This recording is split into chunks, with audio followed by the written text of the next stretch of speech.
Amada Iglesia, buenos días. Dios les bendiga.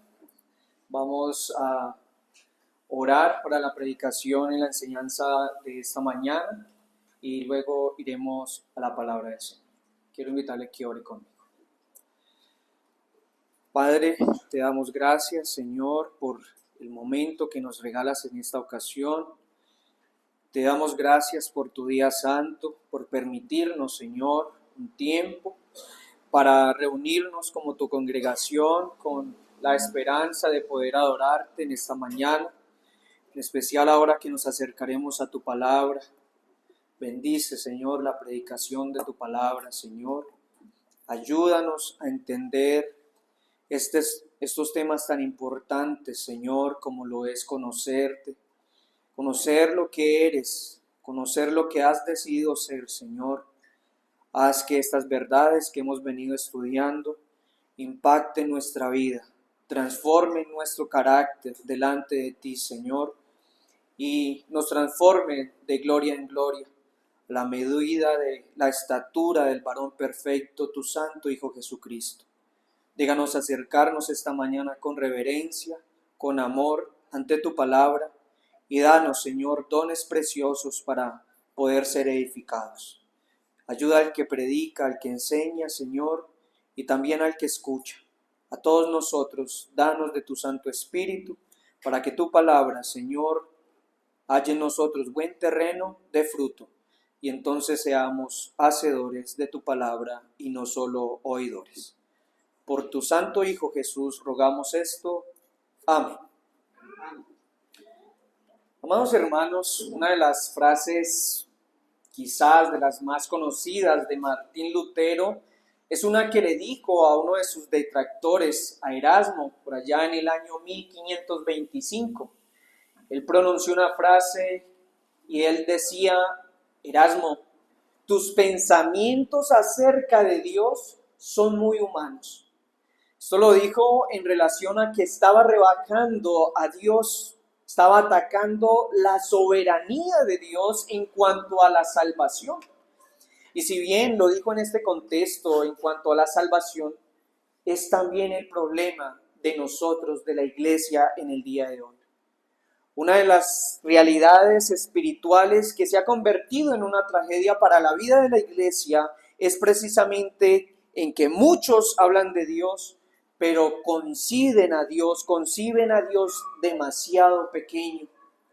No necesariamente niegan su existencia, la iglesia no niega la existencia del Señor, más bien reducen la majestad, reducen la soberanía del Señor. Claramente predican a un Dios que es todopoderoso, y usted y yo conocemos que hay un Dios todopoderoso. Claramente conocemos que hay un Dios que es amoroso, pero no necesariamente creemos que Él es absolutamente soberano. Claro, lo imaginamos amoroso, pero no como un Dios gobernante. Predican de un Dios que es presente. Claro, Dios está presente en todas las cosas, pero Dios no está entronizado sobre todas las cosas. Capaz de ayudar en lo que necesitemos, pero no con derecho absoluto en disponer de todas las cosas según Él quiera, según el consejo de su voluntad. En la mente de muchos y muchos cristianos, lamentablemente, podemos concebir a Dios como uno que sea nuestro Salvador, pero no que sea nuestro Señor. Claro, benefactor, lo que quiera beneficiarnos, pero no como un rey. Claro, Él puede ser un auxilio en nuestra necesidad, pero no es el Señor que pueda ser soberano sobre mi voluntad. Claramente, el Señor no puede gobernar sobre la historia, dicen muchos. No puede gobernar sobre la voluntad del hombre. Dios no es soberano sobre el sufrimiento de las personas. Dios no es soberano sobre la salvación. Dios no es soberano sobre la iglesia. Dios no es soberano sobre el destino de los hombres. Reducen a Dios, amados hermanos. El Dios del corazón del hombre hoy es precisamente un Dios útil, un Dios manejable, un Dios condicionado por la criatura, un Dios que es incapaz de invadir lo que las personas llaman el libre albedrío. Dios es soberano hasta que se topa con el libre albedrío de las personas, dicen muchos. Precisamente hacen de la voluntad del hombre el límite para el reinado del Señor. Pero, ¿la Escritura enseña acerca de Dios esto? ¿Acaso Dios es ese simple genio detenido en un tarrito que puede hacerlo todo? Siempre y cuando el hombre se lo pida, siempre y cuando el hombre le dé el derecho. Hermanos, no.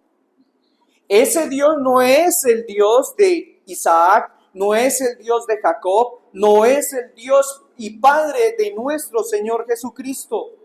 No lo es. El Dios de las Escrituras no es un Dios que pide permiso para ser Dios. No lo es.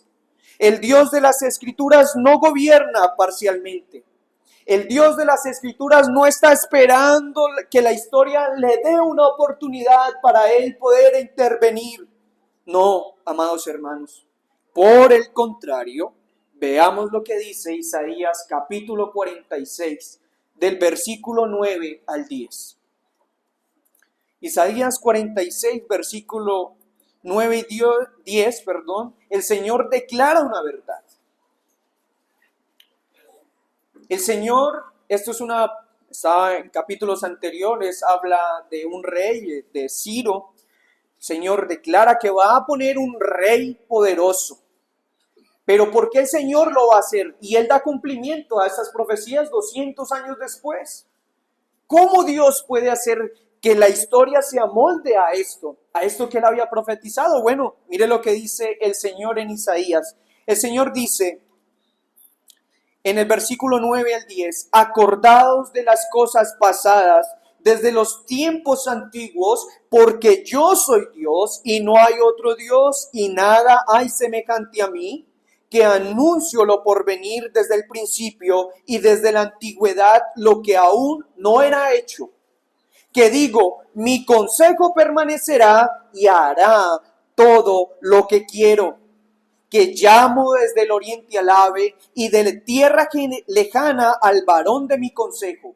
Yo hablé y lo haré venir, lo he pensado y también lo haré. Isaías 46 exactamente está haciendo eso, confronta esa tendencia tan idólatra en nuestros corazones, porque en el corazón de ese tiempo de los hombres, los ídolos de Babilonia debían ser cargados por bestias y hombres que muchas veces se cansaban, pero Dios no. El Señor, por en cambio, cargaba a su pueblo desde su vientre hasta su vejez. Él los conducía. Los ídolos no podían anunciar nada. Dios se pronuncia y dice, yo anuncio el fin desde el principio y cumpliré perfectamente todo mi propósito. Dios no se presenta como alguien que simplemente observa la historia, como si el Señor que lo decreta, sino como el Señor más bien que lo decreta, que lo ordena, que lo sostiene y que lo dirige y lo lleva a su fin determinado. Es lo que veremos hoy. La soberanía de Dios gobierna todas las cosas y conduce al hombre a depender de Él. Así que ese será el mensaje que veremos hoy. Lecciones acerca de la soberanía de Dios. Lecciones acerca de la soberanía de Dios. Primero, la soberanía de Dios, Él gobierna sobre todas las cosas.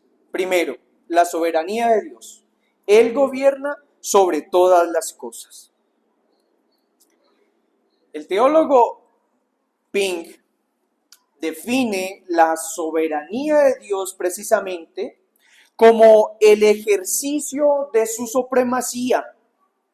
Dios es altísimo, absolutamente independiente, no sujeto a nadie ni influido por nadie.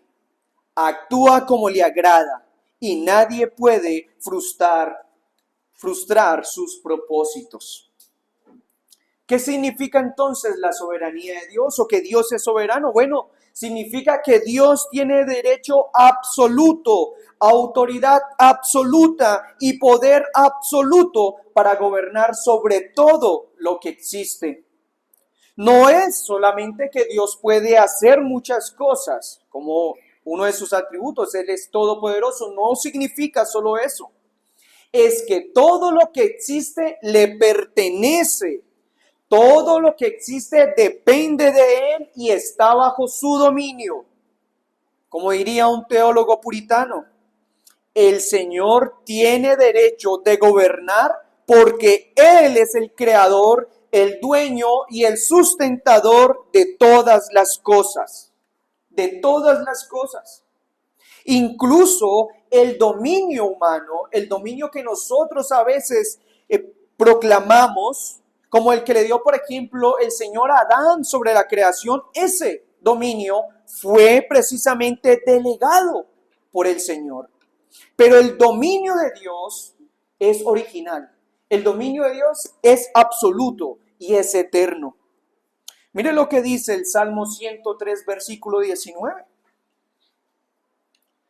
Salmo 103, versículo 19. Dice las Escrituras: Jehová estableció en los cielos su trono y su reino domina sobre todos. Miren lo que dice las Escrituras. El salmista dice: Dios domina sobre todos, no sobre algunas cosas. ¿Cuál es el error del incrédulo? Creen que Dios no puede dominar todas las cosas y creen que Dios no los puede dominar a ellos, que Dios no es soberano sobre ellos. Pero es un error.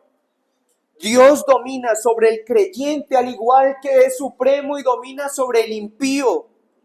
No domina sobre algunas cosas. No domina simplemente sobre lo espiritual. No domina simplemente sobre sus hijos. El reino de Dios domina sobre todos, sobre el cielo, sobre la tierra, sobre los mares, sobre los abismos, sobre los reyes, sobre las naciones. El Señor es supremo sobre los animales, sobre los mismos ángeles, sobre el mismo Satanás. Supremo sobre la vida, supremo sobre la muerte, supremo sobre la prosperidad, sobre su aflicción y la mía. Todo está absolutamente bajo el dominio del Señor. ¿No lo dice también el Salmo 115, versículo 3? Salmo 115, versículo 3. Mire lo que dice el salmista.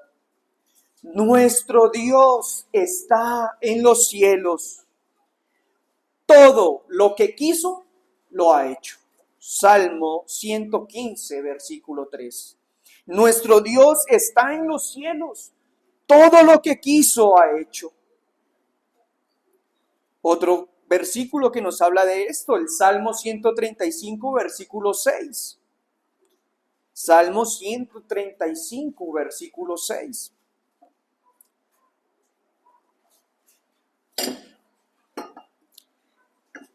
Miren lo que habla también un salmo acerca de esta soberanía del Señor.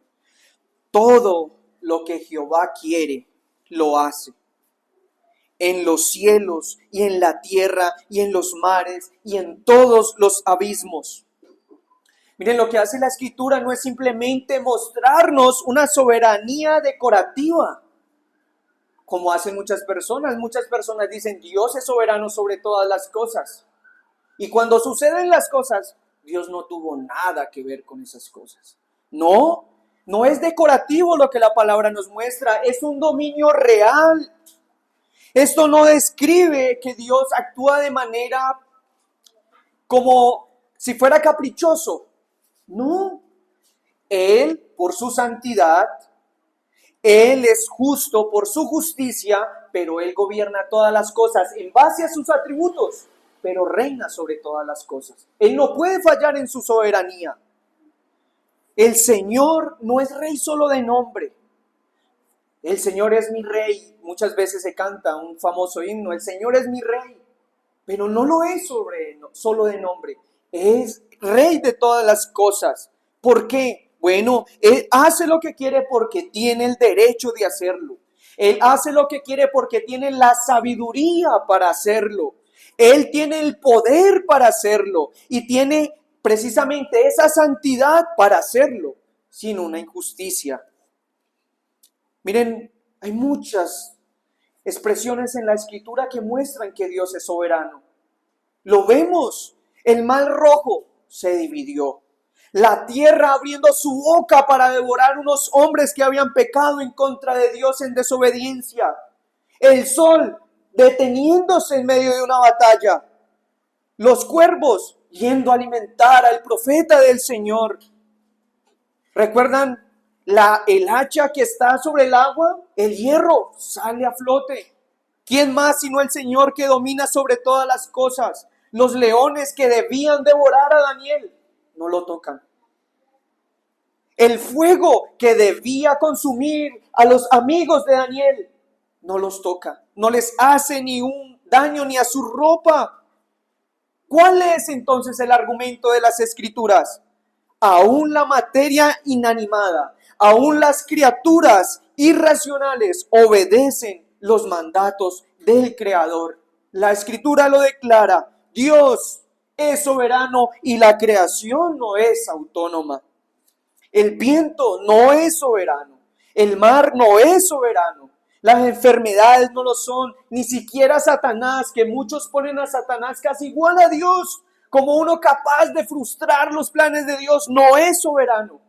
Solo el Señor es soberano. ¿No muestra la palabra que incluso Dios es soberano sobre los hombres que se creen muy fuertes? Miren, vayamos a Daniel capítulo 4. Veamos la supremacía de Dios incluso de los reyes. Daniel capítulo 4. Miremos Daniel capítulo 4. En el versículo 30 de Daniel capítulo 4 nos muestra a un rey muy arrogante. Daniel 4:30. Quizás uno de los reyes más poderosos de su tiempo, si no el más poderoso. Veamos a Nabucodonosor, el gran rey de Babilonia. Nabucodonosor está contemplando su imperio y dice en el versículo 30, ¿no es esta la gran Babilonia que yo edifiqué para casa real con la fuerza de mi poder y para la gloria de mi majestad? Ahí estaba el lenguaje natural de nuestros corazones, mi poder, mi reino, mi gloria, mi voluntad. Pero en el versículo siguiente dice, aún estaba la palabra en su boca, cuando descendió juicio sobre este rey. Y el Señor, dice la palabra, que lo hizo vivir como bestia del campo. Dice Daniel, comía bueyes, comía pasto como los bueyes. Su pelo le creció como plumas de las aves y lo mismo sus uñas. Juicio de Dios contra un hombre que se creía soberano sobre el Señor incluso. Pero cuando vuelve la razón sobre este varón, cuando vuelve a en sí, como dice la palabra, miren lo que declara en el versículo 34. Miren lo que dice. Mas al fin del tiempo yo, Nabucodonosor, alcé mis ojos al cielo y mi razón me fue devuelta y bendije al Altísimo y alabé y glorifiqué al que vive para siempre, cuyo dominio es sempiterno y su reino por todas las edades. Todos los habitantes de la tierra son considerados como nada. Y Él hace según su voluntad en el ejército del cielo y en los habitantes de la tierra, y no hay quien detenga su mano y le diga, ¿qué haces? Nabucodonosor recobra el juicio y no siguió exaltando su poder. Resultó bendiciendo al Dios Altísimo. Reconoció que Dios vive para siempre y que su dominio es sempiterno y que todos los habitantes como nada. Incluso al final él dice ¿Quién puede detener la mano de Dios? Nadie, no hay quien lo haga. Este pasaje debe destruir toda pretensión de nuestros corazones a dominar, a ser supremos, a querer controlar las cosas. El rey más poderoso, reducido a la condición de bestia, para que pudiera aprender una doctrina fundamental. Dios es el que verdaderamente reina. Pero Dios no solo domina sobre las criaturas, sobre los reyes, no. Él también gobierna sobre las decisiones humanas, sin violentar su santidad y sin convertirse en el autor del pecado. Pero Dios gobierna sobre las decisiones de las personas. Un ejemplo de este es José. José fue vendido por sus hermanos. Ellos pecaron voluntariamente, había envidia. Ellos actuaron con odio y querían ser crueles en contra de su hermano. Pero ¿qué dice la palabra? Ustedes pensaron un mal contra mí. Había pecado en el corazón. Y dice José, vosotros pensasteis mal contra mí, mas Dios lo encaminó en bien. Génesis 50:20. Claro, la maldad fue de ellos, pero el gobierno providencial fue del Señor. Ellos maquinaron pecado en su corazón, Dios ordenó el bien. Ellos fueron responsables, pero Dios fue soberano. Llevó a David donde él quería que estuviera, precisamente a través del pecado de ellos. También el mismo profeta Jonás ilustra esta verdad. ¿Recuerdan a Jonás? El Señor le ordena, vaya y predique a Nínive arrepentimiento. ¿Cuál era el carácter de Jonás? No quiero ir. Mi voluntad es no deseo ir a predicar allí. Él se opuso claramente ante el mandato de Dios. Pero la voluntad del profeta no era más fuerte que el propósito divino. El Señor ordenó al viento, el Señor formó una tormenta, el Señor ordena un gran pez, el Señor ordena una disciplina y precisamente el Señor ordena una preservación de su plan y lleva a Jonás al lugar donde Dios había decidido enviarlo. El mensaje se predica de mala gana quizás porque no lo deseaba hacer, pero permaneció el consejo, el decreto, la soberanía del Señor. Dios, como diría también Charnock, este teólogo puritano, dice que esta ocasión o este suceso muestra cómo Dios usó la amenaza del juicio para conducir a este pueblo al arrepentimiento y cumplir su plan, su propósito misericordioso. Toda la ciudad se arrepintió. ¿Cuántas veces, y me incluyo lamentablemente en mi ignorancia, dijimos, Dios no va a hacer esto porque Él es un caballero? Dios es un caballero. Él no se va a poner sobre tu salvación. Si tú no abres su corazón, Dios no va a entrar porque Él es un caballero. Bueno, no. Dios no es un caballero impotente que solo actúa si el hombre se lo permite. No. Jonás corrió, pero Dios estaba gobernando. Nínive estaba bajo juicio, pero Dios mostró misericordia. La voluntad del hombre se movió, resistió, huyó, pero también temió, también predicó, también se arrepintió. Sobre todas estas cosas permanecía el consejo y el propósito soberano del Señor. Segundo, ¿cómo debe afectarnos a nosotros la soberanía de Dios? ¿Cómo debe afectarnos a nosotros el saber que Dios es soberano? Claro, ya vimos, Dios gobierna sobre todas las cosas. Pero ¿cuál es la actitud de mi corazón al saber estas cosas? Lamentablemente, esto se convierte en una doctrina fría que simplemente llena nuestra mente. Queremos debatir sobre que Dios es soberano, pero esta verdad en el creyente debe quebrantar nuestro orgullo, debe corregir nuestra incredulidad y debe traer un descanso sobre nuestras almas. Sencillo, si Dios es soberano, yo no lo soy. Si Dios es quien está sentado en el trono, entonces yo ya no soy el centro del universo. Aquí aparece uno de los problemas más antiguos en el corazón del hombre. Yo quiero ser como Dios. ¿Y cómo empezó la caída del hombre? ¿No fue precisamente a través de este engaño? La serpiente se muestra ante Eva y le dice, seréis como Dios. Esta fue la promesa venenosa. Autonomía. Usted ya no va a tener que ser dependiente, usted va a ser independiente. Usted va a tener su propio autogobierno. Usted va a ser soberano, prometió una soberanía personal.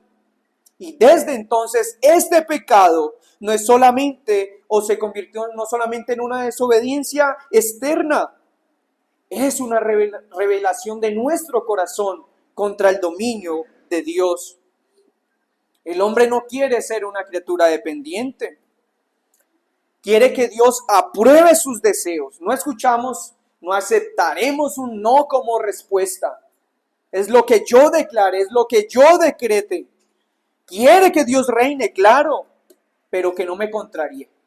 Reine, pero no haga lo contrario a mi voluntad. Que mande, claro, Dios puede mandar. Venga, pero no me exija que yo haga eso que usted me está mandando.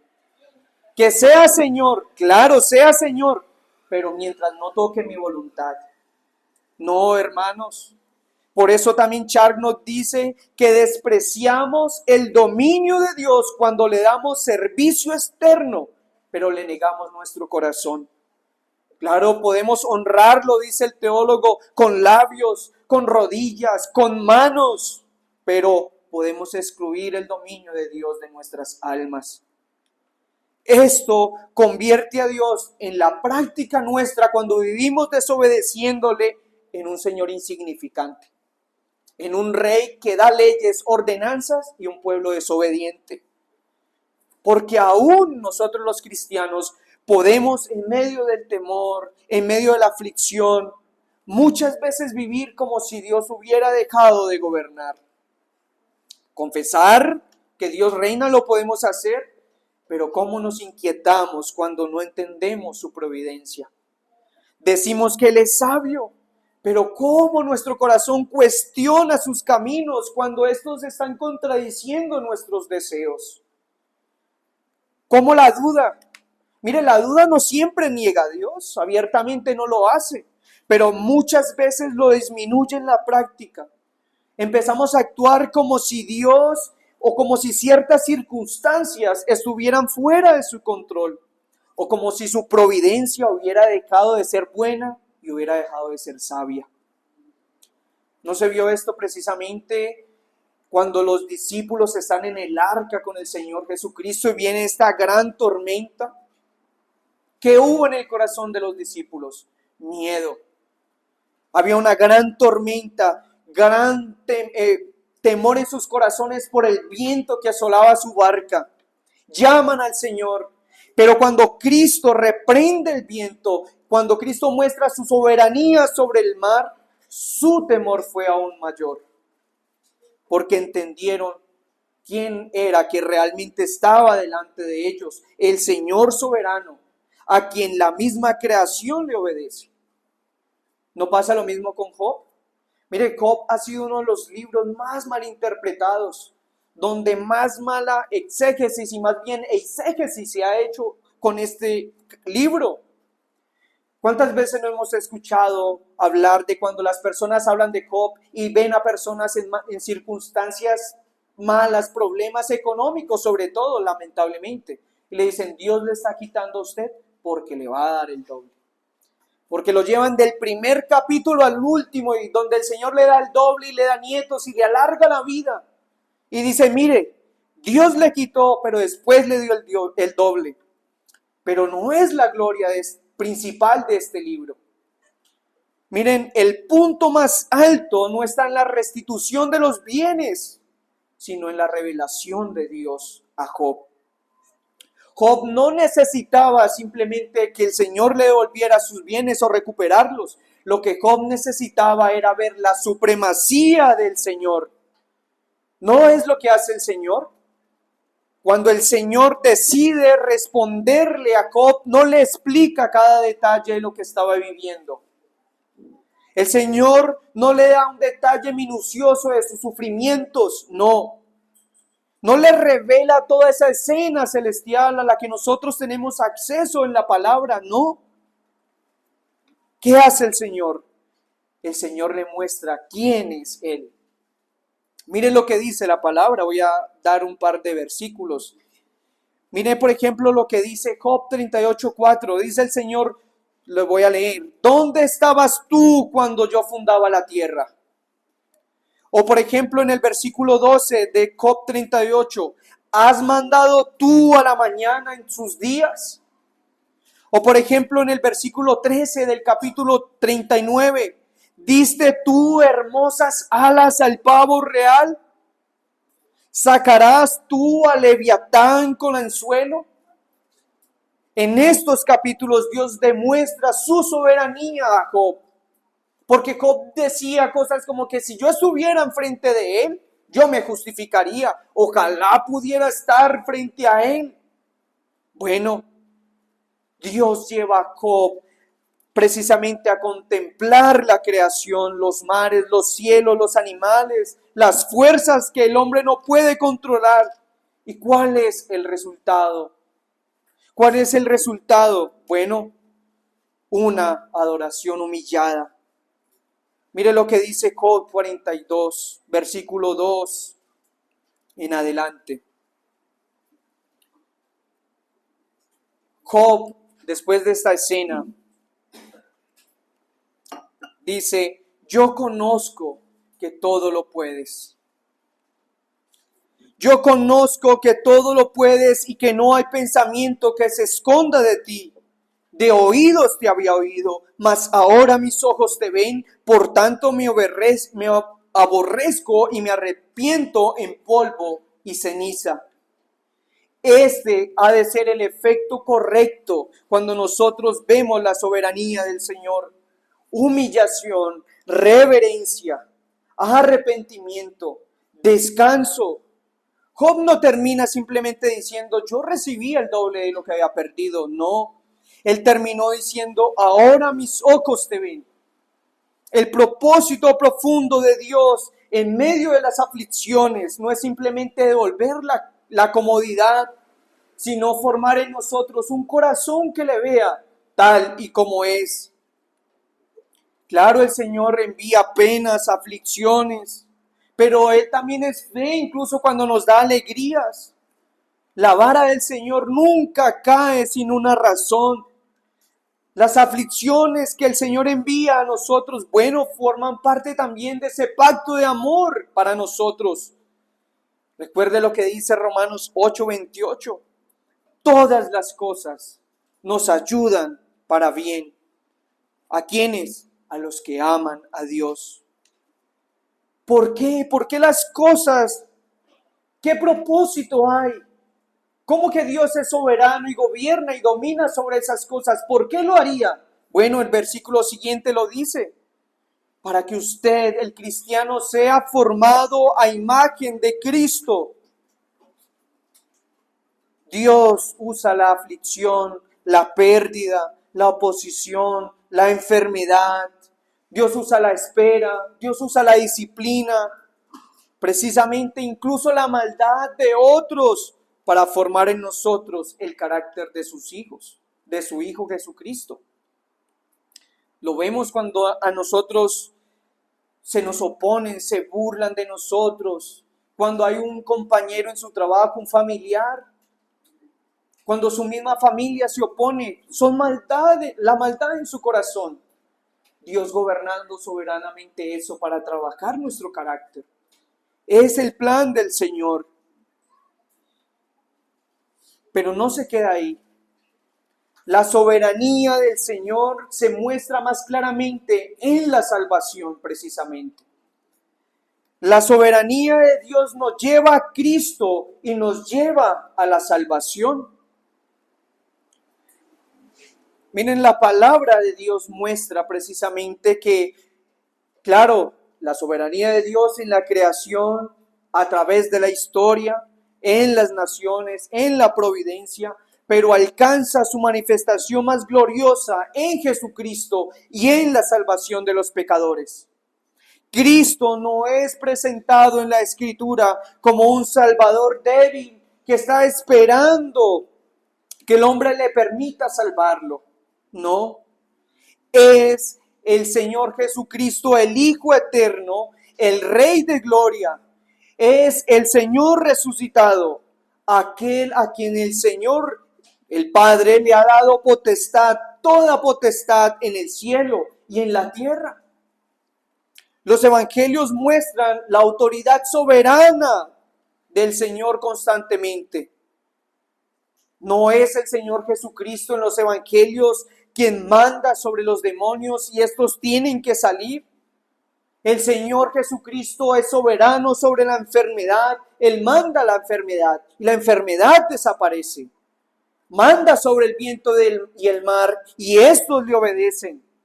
El Señor, lo leíamos ahora 8 días en el Evangelio de Juan, manda la muerte y Lázaro tiene que salir de su sepulcro. Cristo no solo vino a anunciar el reino, Él es el Rey. Por eso esa soberanía se ve precisamente y especialmente en la salvación. La condición del hombre, la Escritura lo relata, no es que simplemente sea débil espiritualmente, es una muerte espiritual. Efesios 2:1 lo dice, Él os dio vida a vosotros cuando estabais muertos en delitos y pecados. Un muerto no se resucita a sí mismo. Un muerto no siente, no tiene una reacción frente a estímulos. Un muerto no puede abrir sus ojos. Un muerto no puede producir vida. Si alguien ha de ser salvo, bueno, Dios tiene que intervenir soberanamente sobre esa vida. Por eso el Señor Jesucristo en Juan capítulo 6, versículo 37 lo expresa de la siguiente manera. Juan 6:37. Todo lo que el Padre me da, vendrá a mí, dice el Señor. No dice, todo lo que el Padre me da, quizás, si es su decisión, vendrá a mí. No, Él dice, todo vendrá. Luego en el versículo 44 añade, ninguno puede venir a mí si el Padre que me envió no le trajere. La salvación no empieza con la voluntad autónoma del hombre. No, es precisamente en la gracia soberana de Dios donde tiene su inicio. El pecador viene primero porque ha sido atraído eficazmente por el Padre. Creer que Dios le concede vida. ¿Por qué se arrepiente la persona? Bueno, porque el Espíritu del Señor opera y obra en él. Porque usted y yo abrazamos a Cristo. Porque el Espíritu ha vencido esa resistencia en nuestros corazones. Nosotros no nos podemos jactar de la salvación. No es como predican muchos. Dios salva porque Dios vio en la eternidad pasada a quienes iban a creer. Entonces Dios los predestinó porque la decisión de esas personas era creer. No. Dios debe ser soberano sobre esa persona. Si Dios está esperando o estaba esperando mirar si esa persona cuando le ofrecieran el evangelio iba a creer, entonces ya no es soberano. Él está esperando la decisión del hombre para actuar. No es el Dios de las Escrituras. ¿Qué dice el Dios de las Escrituras en Romanos capítulo 9? Tendré misericordia del que yo tenga misericordia y me compadeceré del que yo me compadezca. Luego Romanos 9:15 dice, así que no depende del que quiera, precisamente, sino de Dios que tiene misericordia. Nadie va a poder llegar al cielo jactándose. Yo soy salvo porque yo fui más sabio. Yo fui salvo porque yo fui más sensible al Espíritu Santo. Yo soy salvo porque yo fui más dispuesto. Yo soy salvo y estoy aquí porque yo abrí el corazón, abrí las puertas de mi corazón para que Él entrara. No, todo redimido ha de decir, yo fui salvo por la gracia de Dios. Por la gracia de Dios soy lo que soy. Entonces, ¿acaso la soberanía de Dios destruye el Evangelio? No, lo sostiene. Porque si Dios no fuera soberano en la salvación, absolutamente nadie sería salvo. Si la decisión de quién se salva y quién no dependiera en la voluntad caída del hombre, todos permaneceríamos muertos en nuestros delitos y pecados. De ahí salió la frase de Lutero. Porque Erasmo decía eso, el hombre tiene la capacidad de escoger a Dios.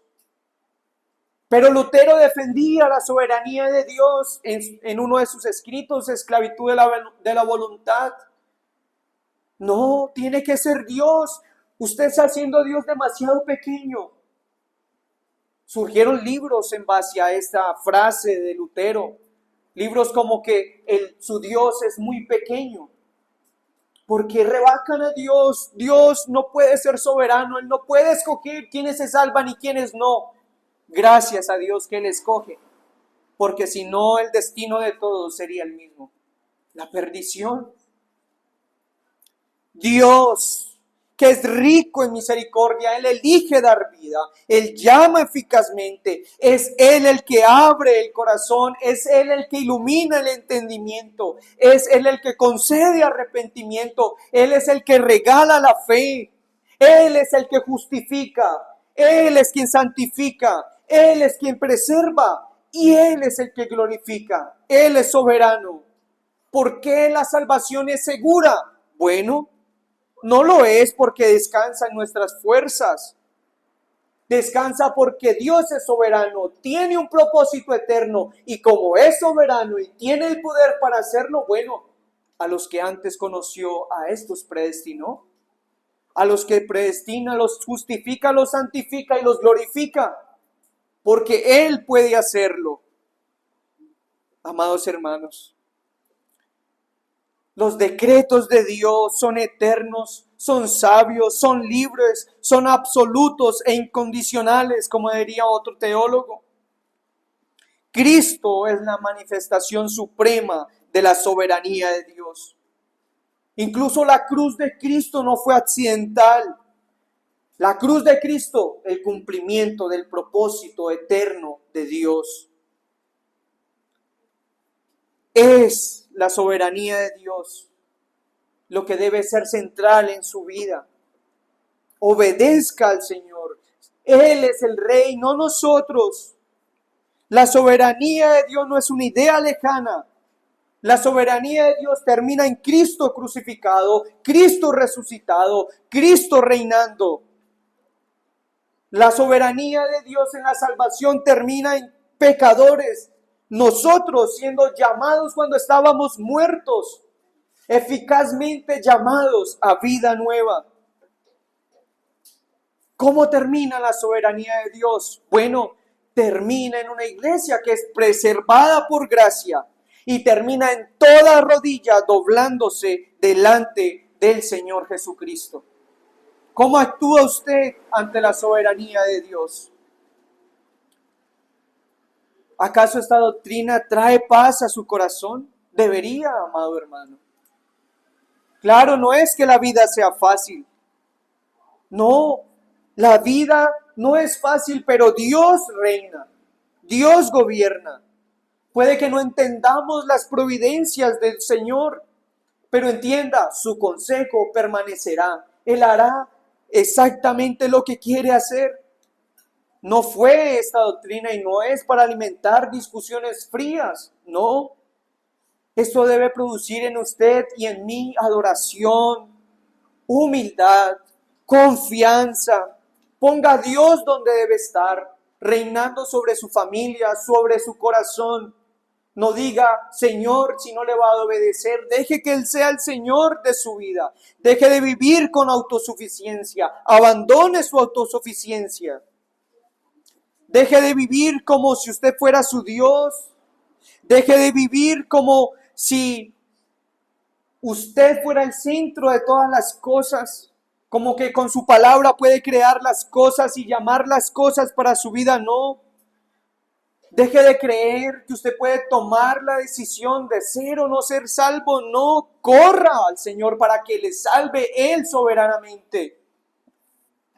Usted no tiene el control sobre su destino. Usted no tiene el control sobre su vida. Usted no tiene el control sobre su eternidad. Todo le pertenece al Señor.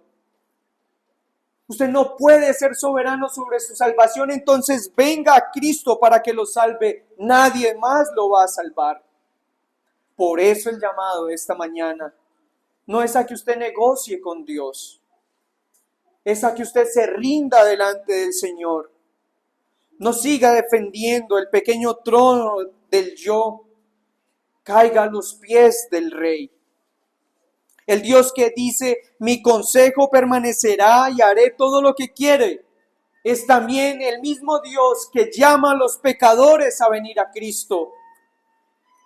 El que viene a Cristo descubre que la soberanía del Señor humilla nuestro orgullo.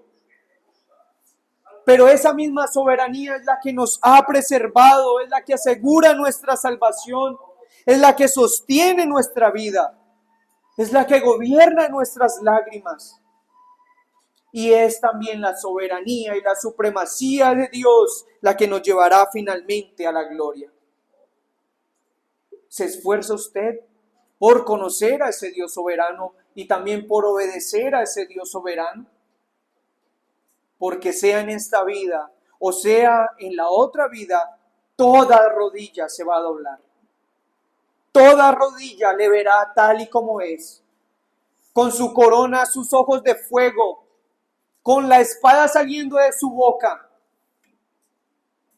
Toda rodilla va a confesar que Él es el Señor. ¿Qué espera entonces para venir ahora? No siga creyendo que usted se manda solo. Entregue sus pecados al Señor, porque incluso sobre la muerte que es producida por el pecado, Él es soberano.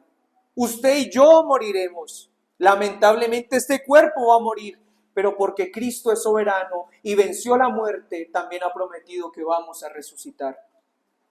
Él venció soberanamente el pecado. Ya Satanás no tiene las llaves de la muerte. ¿Qué espera para rendirse ante la soberanía de Dios y vivir obediente a ese Rey soberano? Es el llamado de estas lecciones de la soberanía de Dios, a que cambiemos nuestro pensamiento de Dios y le veamos tal y como es, y entonces vivamos una vida para su gloria. Oremos. Padre, gracias te damos por este tiempo, Señor, de haber estado ante tu palabra.